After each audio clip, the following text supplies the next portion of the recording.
All right, for this video, I had two places that I really wanted to go to, and maybe I should have just made two videos, but instead I'm going to give you two in one. And I thought about going on one talking about how the Lions learned a major lesson from a big mistake last year. And then I thought about making another video talking about how the Detroit Lions just reminded the entire NFL who they are. You'll find out what it is depending on the title, but I'm going to start this video talking about why Dan Campbell thought he set the team up for failure last year. So here's the question that I have for all of you at the jump.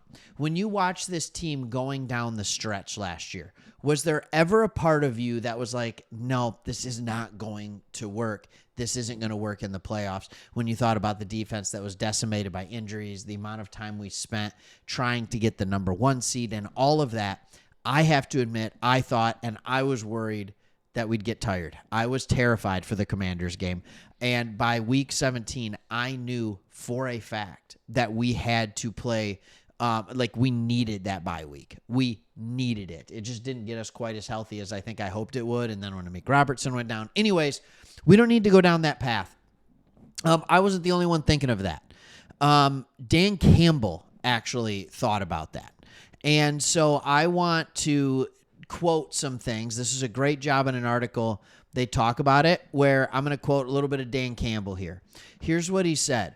One of the things, when I look back to last year, I think the emphasis needs to stay on winning the division and playing a lot better week 17 than you do in week 1, Campbell said. If we'll just focus on that, no matter whether it is at home or it's on the road or whatever, then we'll be battle-tested and ready to go. So he's talking about this emphasis on playing better in week 17. He said there was a little part of me last year. I'm like, man, did I put such an emphasis on the 1 seed, playing at home, all these things, that it was almost like the set of circumstances. We had a bunch of injuries, and it was like, we took a deep breath, and then it was like, oh man, we reached one of those goals, but the ultimate goal is the Super Bowl. So what you see Dan Campbell talking, what you see him talking about here is brilliant. And this is one of the reasons I love Dan Campbell. He's learning from what happened last year. He desperately wanted the 1 seed. I'm going to go to a different sport in this. I'm going to talk to you about a team that did this in the past. We know the Golden State Warriors were a heck of a basketball team for a 5 or 6 year stretch. I mean, they're still a pretty good basketball team. But they won 3, I want to say, NBA Finals.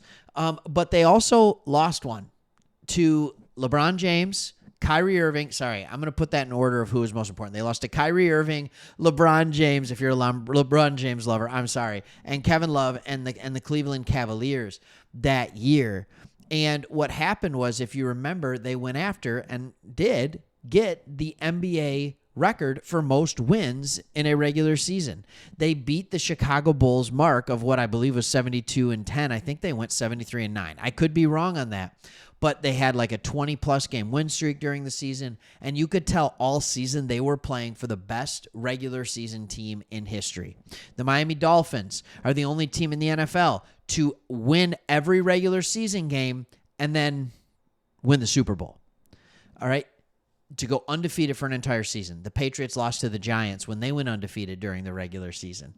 So the reason I'm talking about all this is sometimes teams work so hard to get the 1 seed that they actually kill themselves in the process of getting it. Dan Campbell went on to say, so I just, in my own head, did I set us up for failure by the way that I spoke about it? I think about the little things like that. Whereas, you know what? We didn't lose on the road last year. What if we had gone on the road? We'll play at home. We'll play on the road. We'll play in the elements. We'll play in the grass, turf. It doesn't matter. The wind, Campbell said, every game is different. You find a way to win. Wasn't it during Hard Knocks that he said we'll play in like a garbage dump or something like that? Like, he doesn't care. And that's one of the things that this team is so good at. And I do agree with him. Sometimes I think we put such an emphasis on getting the 1 seed and having home field advantage in the playoffs. And it's true. The first time we made the playoffs in a long time, we won 2 home games before losing on the road.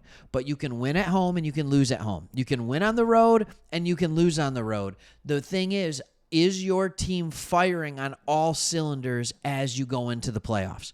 That is the goal, to be firing on all cylinders as the regular season comes to a close. Whether health is a little bit of luck, I understand that, but firing on all cylinders. All right, now for the second part of the video, the Detroit Lions just reminded the NFL why they're so good, right? And it actually came from Grant Stewart. For a guy that is primarily a special teamer, for a guy that should be a backup linebacker role, for a guy who fumbled his first kick return snap of the preseason, he really likes to talk. And this is a guy that's been with other teams. It's his first year with the Detroit Lions. He works harder than anybody. He is a tireless worker out there. Here's the thing about Grant Stewart. He's already there. So he talked about the joint practices that are going to be happening between the Lions and the Dolphins. And here's what he had to say. I got this on NFL.com. I'll zoom in here for you. All right. I got it on NFL.com. He goes, I don't know if they're ready. I'm going to keep it a stack. He said, I've played at other places and played against that team last year, talking about the Dolphins, and joint practice against that team twice when I was in Tampa. Again, he's talking about the Dolphins. I don't know if they practice how we practice. I'm excited to see our guys for sure. I'm excited to get out there and do something against somebody else who doesn't know every in and out of what we are doing. So Grant Stewart's out there basically, and these are the things. Everybody talks about how well players or their team and how good practice is going. And out there, just going out there, they're getting better every day, one day at a time. You know, you have player speak, you have coach speak, all that kind of stuff happens. Grant Stewart is new to the team. He played for the he played for the Buccaneers. I think he came from the Colts last year, right? And so these aren't guys in Todd Bowles and Shane Steichen that are known for being light on practices. Shane Steichen comes from Philly, who just won a Super Bowl, and he was the offensive mind for a great offense under Jalen Hurts. Todd Bowles is not known for being this really light guy on everything. He's a hard-nosed defensive guy. So Grant Stewart has talked about this in the past, about how things are just different in Detroit. But that was before all the practices and everything started. Now here we are 2 weeks into training camp, and he's still talking about how this team just practices different. The intensity of it, the level, and he's saying other teams aren't ready for it.